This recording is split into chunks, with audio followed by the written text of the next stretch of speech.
Good evening. My name is Jay Green, and this is another edition of the Future Hospitality Summit podcast. Today, I have the extreme pleasure of being with the wonderful Aseem Kapoor, the founder of ARK People Solutions. Welcome, Aseem. Thank you. Thanks a lot, Jay. It's a pleasure to be here, and absolute thanks to Future Hospitality Summit to kind of invite me for this podcast. So thank you very much. Absolutely. So look, I think firstly we have two things to celebrate. You as a first-time sponsor at FHS World, and also this will be the first in live podcast that we're doing for FHS. I want to thank you personally for that. Oh wow, great. So yeah, it's a really good opportunity here. So I just want to firstly, just before we get into nitty gritty of ARK People Solutions, just find out more about the man behind the processes and things like how did you sort of get into the human resources world? Tell us more about that. Well, my God, that could take like hours, right?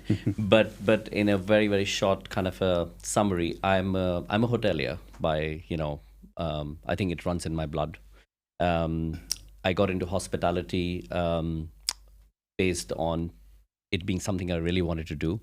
I was one of those people who actually were planning to do something completely different. So I was actually studying to be in medicine. But then I realized after a year or so that that's not really for me. And my passion for hotels somehow was always there. And I kind of then just went ahead, gave my exams, got through. And then I've been in hospitality since then, right? And it's been now almost more than 25 years, I would say. So I started off in operations. So I was in food and beverage, then kind of moved into front office. And then I kind of moved into training. And then it led to human resources. So I'm somebody who's kind of grown from operations into human resources because I think over a period of time, I felt my passion towards the importance of people and how they bring the real aspect of hospitality to life. And yes, I just felt that was a natural fit for what I really enjoyed doing. So I then kind of, worked in human resources, and then I came to Dubai in 2008. And then I worked with one of the very well-known companies over here, Emaar, where I was heading HR for Emaar Hospitality. And then I kind of in 2020 and started my own firm, ARK People Solutions. So I always say, it's kind of, in a way, it happened by chance that I kind of got into what I'm really passionate about. But then I always say universe has a plan for all of us, right? And that's why we land where we are. So yeah. And let's just stop at that memory lane of 2020, which is probably one of the hardest years with the COVID-19 pandemic, right? So you've set up a business during one of the hardest times, which I truly admire you for. I think it takes a lot of courage to do that. So during them 4 years, what kind of transitions have you seen in sort of the human resources world? Well, it's very interesting, right? I mean, I think that time when COVID was fully prevalent and everything, it has really changed the way people work, right? I think it redefined a lot of the things that previously people thought were not possible were actually possible. And people started to realize that things like remote working or doing virtual meetings and online meetings and getting work done still is possible. And those are some of the trends that kind of have continued even post-COVID and everything, right? Even though the world has kind of gone back to a high level of normalcy as it was previously, which is great. Because I love the whole face-to-face, people interaction and so on and so forth. But you also realize that things don't have to really stop if you're not in one place together. And I think I've been a part of so many projects with so many different people and clients that we work with, organizations that we work with, where we've delivered tons of amazing stuff. Maybe meeting once a quarter or once in 6 months, but still the work kind of gets done. So I think this mindset or openness in the mindset of the flexibility of saying that, yes, work can happen, whether you are sitting together or not. That's one big thing. The other thing I feel is that it's kind of brought in this mindset of saying, how can we structure ourselves differently, right? What are some of those skill sets that are really necessary? Perhaps some skill sets continue to exist because that was our comfort zone. But once COVID pushed us out of our comfort zone, right? I think, we started thinking differently. And then new kind of structures or new roles have kind of started coming to the forefront, which are more relevant in today's world and how they kind of do it.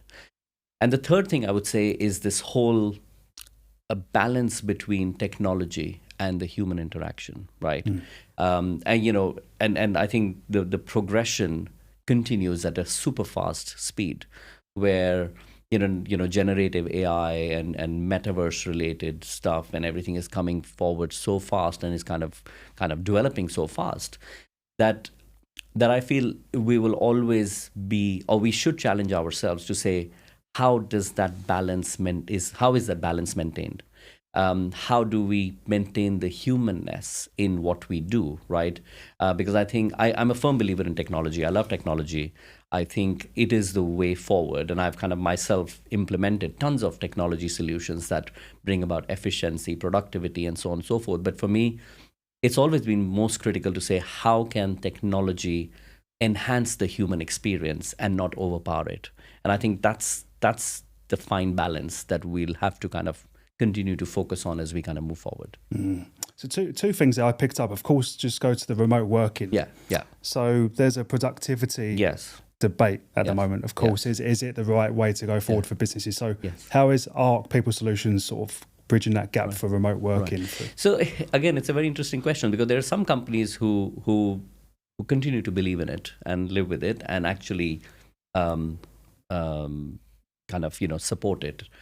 Whilst there are some who've said, okay, get back into the office, right? Without it, you're not kind of, getting any work done. And I think apart from all the technology and all the check-ins and all the, kind of setting of targets and deliverables and everything, for me, it all boils down to the culture. What is the culture in the company? Is there a culture of trust? Is there a culture of believing that your people will do what they need to do because they understand that this is their responsibility? And I feel if typically an organization feels that they cannot trust their people to do it whilst they are remote working and they will only deliver if they're in the office, then there is a fundamental issue in the culture of the organization, not necessarily the people. Because I think the culture needs to be one that, yes, creates a zone where everybody can be their personal and their professional best, but at the same time, it should be very performance focused and deliverable focused. One cannot go without the other, right? So if you ask me where we come in, I think we come in from kind of really being able to then define that culture. And that applies not just to remote working. I mean, I can very clearly say the amount of, or the number of hours that a person spends on a desk in an office is in no way a reflection of their level of productivity. You can be sitting 10 hours at a desk and being zero productive. And somebody could do the same amount of work from home in 2 hours. I'm not saying that then go home and work. It could be the other way around as well, right? So it's about the culture you create. It's about how you engage the people for them to, irrespective of whether they're at home or whether they're at work, that they say that, okay, this is my responsibility and it's my, I'm accountable for it and I need to deliver it because I love my organization. I'm glad, by the way, that you didn't choose to be a doctor. Otherwise, we probably wouldn't have been sitting here today in these chairs. So thank you for that. Yeah. So you mentioned, of course, trust, which is a big part for employees. I mean, how are you doing that internally with ARK, but also externally with the companies you're working with? What is the strategy going forward? So, when we kind of started our journey with ARK, and we've kind of, we're going to be completing 4 years of existence in September this year, which kind of dovetails very nicely with the FHS. Yep. So we make out a 4-year anniversary cake at FHS World. But I think it was very important for us to first really identify what is our purpose as well. Why do we exist, right? What is different about ARK, so that we can impact all those things that I kind of spoke about and kind of bring that trust. And what we've defined as our purpose is to create impact and redefine success for those who trust us. That's what we have. And we've got that in big, bold letters in our office and everything as well. Because I think it all boils down to that trust. We want to work with people who trust us. And yes, trust is built over a period of time and everything. And that's why when we work with organizations and everything, that's where I tell my team that, okay, now we have the potential of building trust to a level that it has not existed before, right? So building trust starts like from day one with us when we work with anybody, right? And that's why we don't, I just refer to every organization that we work with, not as clients, not as projects, not as whatever, but I just say those who trust us because they have put their trust in us, right? And I kind of want to make sure that we do our due diligence. We do the best that we can or even over deliver based on what they want. Because I think for an organization to trust and bring somebody as an external third party subject matter expert to do something for their organization, that's a huge risk that they're taking, right? I've been on the opposite side. So I know how it works, right? I mean, kind of, then you kind of say, okay, should I hire my own people to do this? Or can I depend on somebody else who can come and do it? Where is that balance and everything? So I kind of say, okay, they are taking a risk because they don't know us yet, right? Yes, okay, based on credibility built previously or knowledge of us in the market or something. Yes, they know of us. But then for me, it's important that we kind of deliver this. So that's something that each and every team member of ARK completely believes in, right? That we have to do it. The second thing is creating impact because I don't want to go into a project where, we leave from it without really having had an impact for them, right? They should feel that, yes, whether that engagement then becomes a long-term or not, or it was just fixed for that project, that's immaterial. But we need to create impact. And the reason why we say redefine success is because I'm not saying that people who we work with are not successful. I think organizations have achieved huge levels of success. That's why they are where they are. But we can just help them redefine it in a way that it helps them go to that next level.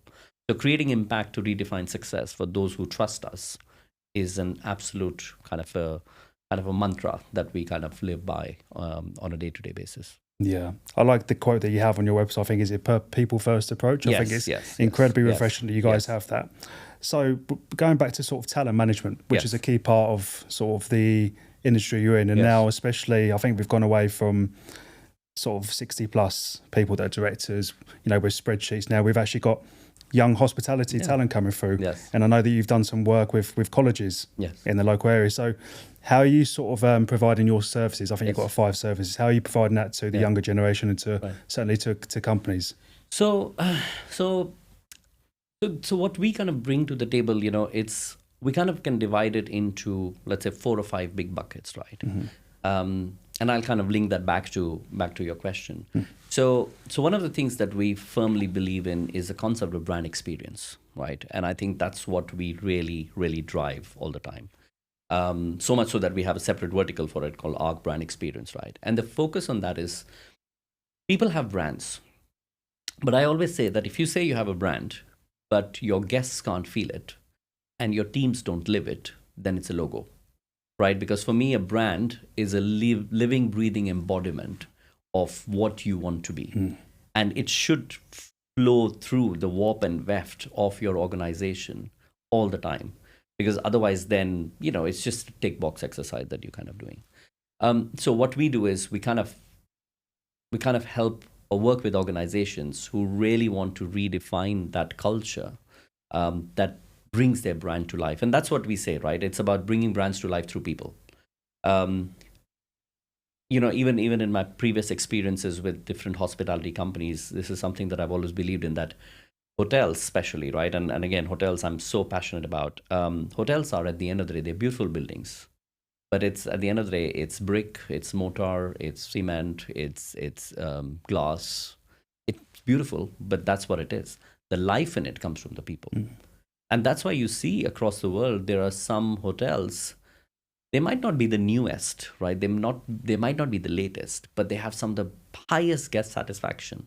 They might be a bit old. They might be a bit tired looking and everything, needing a bit of a revamp and a bit of a rejig and renovation and all that stuff, refurbishment. But at the end of the day, their guests are one of the happiest. Why? Because it's the experience that is making that impact, which is being created by the people. And sometimes you have the best looking, most snazzy kind of, shiny hotels, which are not anywhere on that map because of the fact that, well, the experience is very, very. So people bringing brands to life through, bringing brands to life through people is very, very critical. Now that's where the whole talent bit comes in, right? Because once we create that culture aspect, we just don't stop there. For us now, the real work actually starts now. And then we say, okay, when we talk about this culture, which requires this behavior and this experience, how do we hire for that? So if I'm able to define that experience and define those behaviors which create my culture, then I need to be able to define what kind of people will help deliver that naturally. Because the more you're able to find people who are naturally inclined to delivering that experience, the more they're set up for success, right? So kind of coming up with the right talent selection strategies and approaches that will help you find the right people for that. The second thing that comes in is your training and learning and everything, right? So if I'm hiring for that, I need to make sure that I have my learning frameworks set in such a way that we are able to develop people for them to understand all that and deliver it. And then the third thing comes is your performance appraisals and your performance reviews, which also need to be aligned. Majority of the times I've seen, and as we've kind of got involved with more and more clients, is that organizations sometimes end up hiring for something else, end up training for something else, and end up evaluating for something else.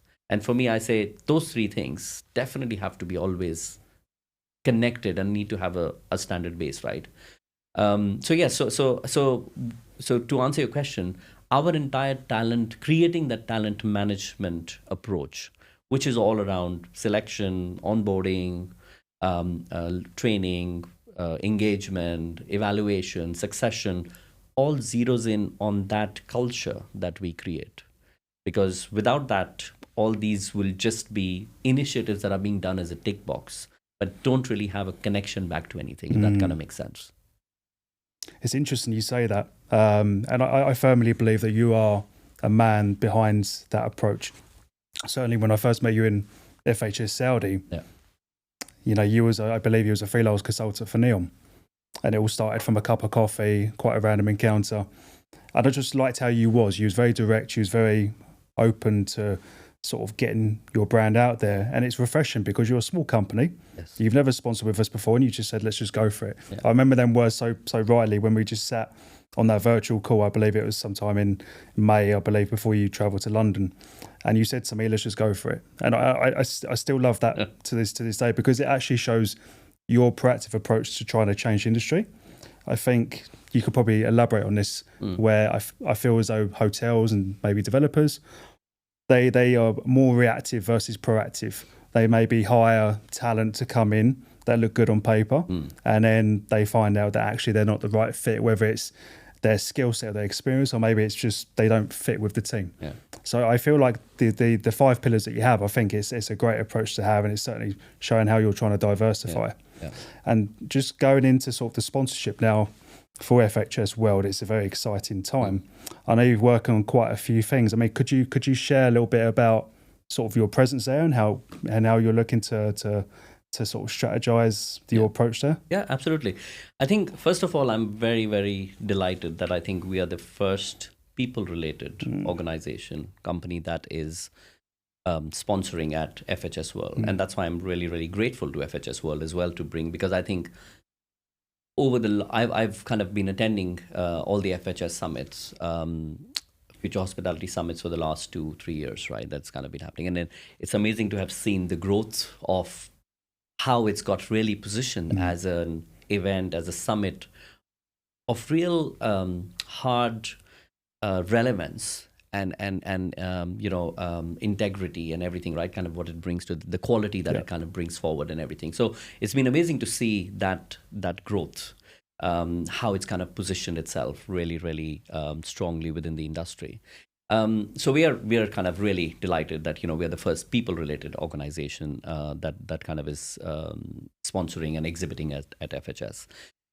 Secondly, I think again with the kind of companies that come there and the people who then come as delegates, right, to the event, I think they are serious, hardcore people as well, looking to enhance, looking to change, looking to create partnership, collaborate, look at things differently, because just in the name itself, it says Future Hospitality Summit. So we are all here as hospitality professionals talking about what is the future of hospitality. And for me, I question myself all the time to say, what is the future of talent? what is the future of engagement? What is the future of selection? What is the future of development? Right? All these things are so integral because, again, it's all about people. And without people, to be honest, hospitality will not exist, right? I mean, as much as we can run efficient hotels, or we can have automations and AI kind of coming in to support, at the end of the day, that's what it's all about. It's the support. I think technology, and I'll share a couple of examples, right, where technology really plays, but at the end of the day, what it does, it elevates that human experience. Yeah. So my whole purpose of kind of exhibiting over there is to be able to really interact and showcase what we do to industry leaders, to industry peers. And I have to say, I mean, I've been in my journey along, ARK and before ARK, I have been really blessed to have worked with some great industry leaders. People who have acted as mentors, people who have acted as sounding boards, people who have just come forward very selflessly to kind of give me the opportunity to share stuff and take their advice and everything. And I just want to kind of make sure that we are able to then capitalize on giving back, connecting with the right people, showcasing what we do, and trying to make an impact. Like I said, it's about creating impact, right? Absolutely. And of course, Aseem is my client. He's stated he's going to be the first people solution business. So I'm really delighted to have that. I know that you also have an interest in Saudi Arabia, and also Aseem is going to be sponsoring FHS Saudi 2025. It's also going to be speaking on there, so there could be opportunities maybe to partner with particular panelists. So as we get closer to the 2030 vision, everyone's quite excited about that. I mean, how are you sort of evolve in the next steps for ARK? Is there something specific you're looking to get into, a particular segue? Or? Right. So, I mean, the UAE market is an amazing market, right? Yeah. So much kind of still happening here. But I think Saudi Arabia is where it's really going through a transformation at a pace that none of us have actually seen before. And you can see it happening in front of you. Like, if I've been going to Saudi Arabia more regularly since the beginning of 2022, from that time till now itself, I can feel the change. Yeah. And this is the kind of change that generally you see over decades. Right. And it's happening within years kind of a things, right? I mean, every time I go, there's something kind of.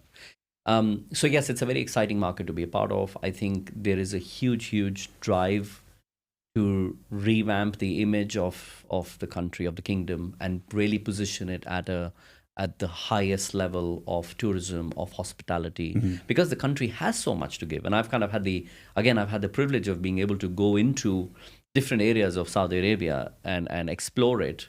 And I'm like, oh my God, like, does this really exist in the center of the world and nobody really knows about it?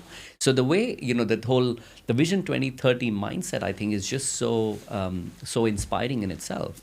But what then happens, it creates all these opportunities to be able to bring something new to the table, right? And I see a huge level of openness for the organizations over there that we work with, who are really open to exploring new ways of doing things, right?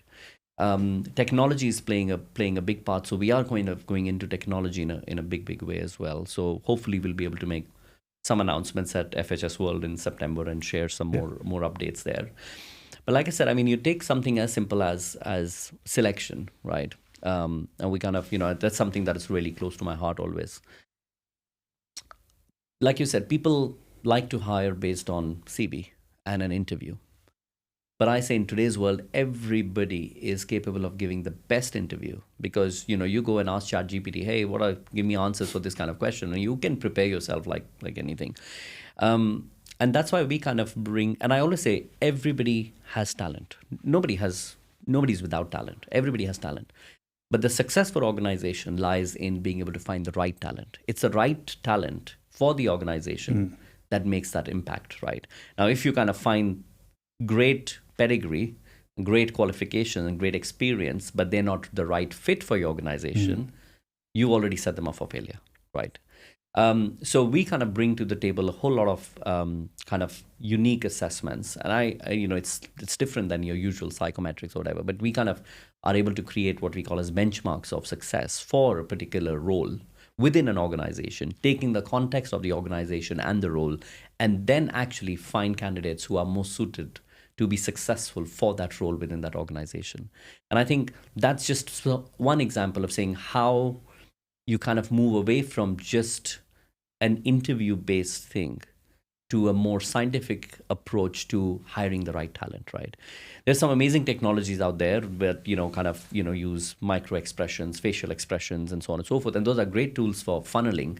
But I think as you kind of come closer to being able to find the right people, but always post all this funneling through assessments and everything, eventually your face-to-face interaction is highly, highly critical, right?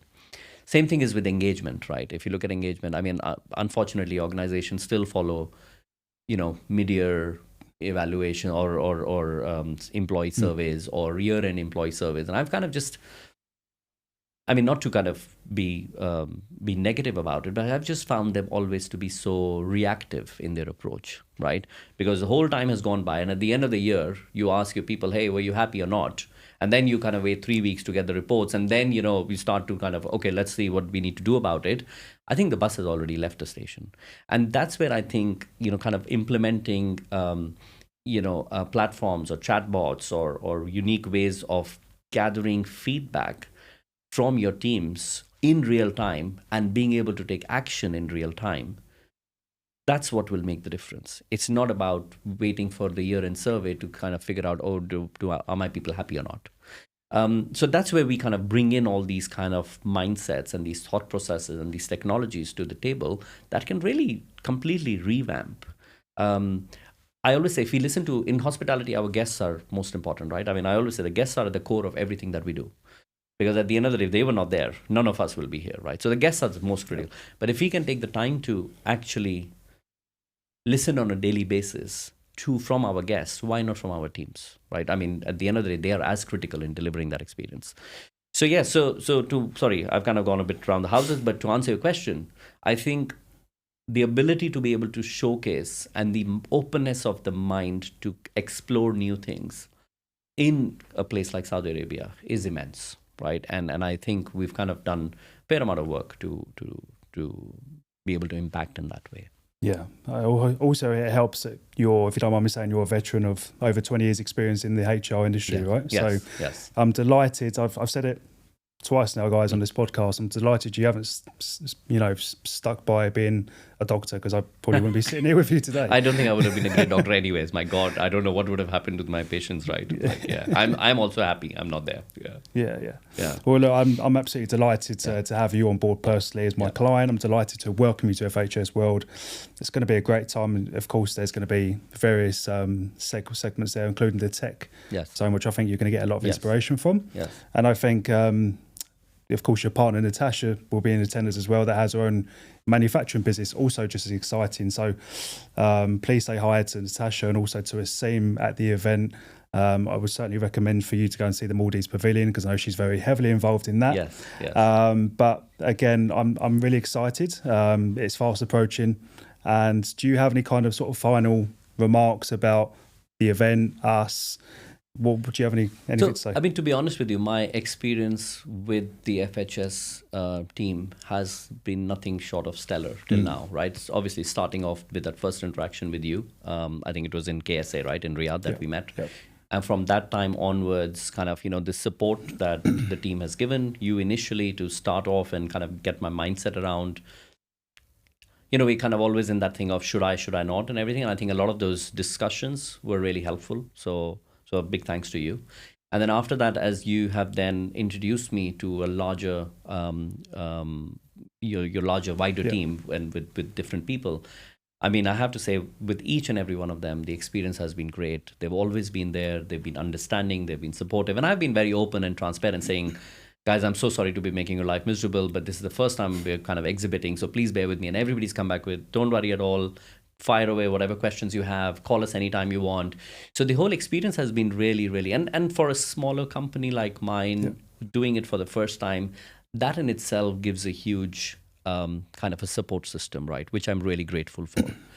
Like I said, I've talked about, the positioning of FHS in itself, FHS World and the Future Hospitality Summit in Riyadh. I think that's brilliant.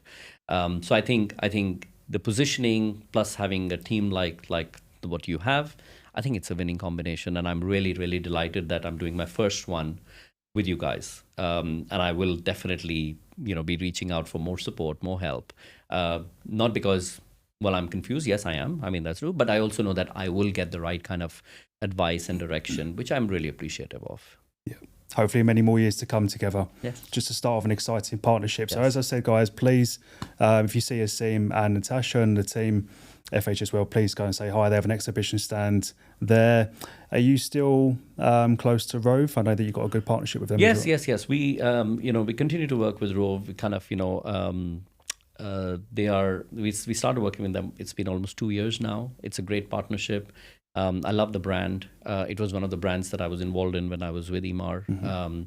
And their the head of Rove is an amazing guy, Paul Bridger, who is really a futuristic thinking, forward thinking leader.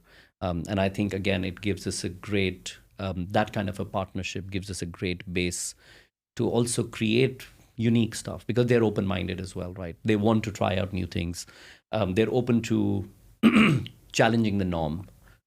Pushing themselves out of the comfort zone. Mm-hmm. So I think all that really aligns with what we try and do as well, right?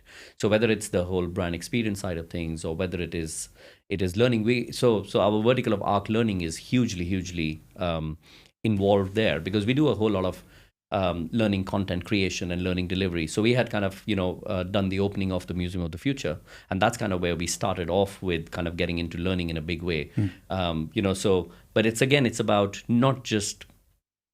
I'm not a believer in delivering learning or doing training for the sake of it. There needs to be a reason behind why we do what we do, and there needs to be a level of engagement from the people that they want to attend, and not that we have to push people to attend. You see, yeah. So for me, it's always a pull mindset when it comes to learning rather than a push mindset. So we are able to partner with them, and they're always open to supporting and kind of bouncing ideas and all that kind of stuff. And that's the kind of partnership that we really enjoy. It's not to say that we don't work with other clients who know what they want and they want us to deliver that. Because again, if you go back to our purpose of creating impact, I always say, creating impact for one client might be very different for the second one, might be very different for the third one. One client may want us to be completely out of the box thinking, the latest in innovation, technology, futuristic solutions that will enhance the human experience as far as team members and people are concerned, whilst one might say, hey, I need a full revamp of my HR policies. But given the diversity of experience that I have in my team, we are able to deliver both. This is creating impact. This futuristic thing is creating an impact for this client, but revamping their 100 policies and making them really relevant and bringing it down to something bite-sized that they can easily roll out and communicate is creating impact for them. So for us, it's all about creating the impact. It doesn't matter what it is, right? So yeah. And I mean, to be honest, it's also something that as ARK's journey kind of started, and I kind of started going through this thing, we had a lot of people said, okay, perhaps you need to look at being a specialist in a particular thing, right, and become the best at that. But then I just felt we just have a lot to give. Yeah. I mean, my team is a stellar bunch of brand experience, learning, HR professionals. So should I be a specialist at being a generalist? And that's what I say we are. We are specialists at being generalists, because we have the capability of being able to really address diverse kind of requirements. So somebody wants their organization structure review to be done, keeping in mind what their next 5-year plan is, we can do that. Yeah. Somebody wants to review their, like I said, their entire HR framework of policy, procedures, SOPs, we can do that. Somebody wants to come up with the most innovative technology solutions to kind of really revamp how they work, we can do that. And it all boils down to my team, right? I always say one man alone is nothing, and I'm just blessed again. I mean, as blessed I am to work with amazing people who trust us, amazing organizations who trust us. Equally blessed I am to have the team that I have. So fantastic. Well, not just saying it because I'm on the podcast, guys. He's a great guy, and please say hi to him and to Natasha. Do you mind just sharing your socials with the audience? And of course, if you don't mind, Natasha also has a manufacturing business. Yes. Perhaps you could introduce that a little bit as well. Yes, absolutely. So Natasha is into designing and manufacturing hotel uniforms, but she kind of focuses on like very high-end boutique hotels, resorts, palaces. it's not that she doesn't do the other kind of regular stuff. She does that as well, because again, she's got a huge manufacturing unit that she oversees. So the whole production is in her control. But she's also very, very, she comes from a designing background, right? So she's kind of done her fashion designing and everything. And I think it's when we were in the Maldives, when we were newly married and we lived there for a year and everything, I was opening a hotel there, that she kind of found that niche of being able to apply fashion into uniforms, right? Sometimes uniforms can end up being a bit drab and boring. So her real, I think, energy comes from when she has the ability to be able to really create unique stuff, right? So she does a lot of work with the Maldives market, a lot of Maldives luxury market, and everything's with her. She's done a lot of work in Seychelles, in Saudi Arabia as well, in UAE also. Saudi Arabia, she's done palaces, and she's kind of doing some really big projects right now also. So she's kind of, with this whole mindset of having in-house team of designers and the whole manufacturing unit. She's very much into fabrics, being able to kind of find the right kind of fabric for the right environment and everything. And that's something that kind of, gives her a lot of energy and everything. So that's what, and she's brilliant at it, right? I mean, not just because she's my wife, but she is brilliant at it, yeah. So that's what Natasha does. And she will be there. She will come over to FHS to kind of, just see how it is and interact, and definitely get to meet you as well. Excellent. Well, thank you again. I think we could talk for hours and hours, but as I say, we've only got an hour in the studio. Yeah. I'm sure we'll get kicked down soon. So thank you for your time. Thank you to the guys at the podcast studio. Yes, absolutely. And looking forward to meeting you personally at FHS World. Absolutely. Looking forward to it myself, Jay. Thank you so much. Thank you, Aseem.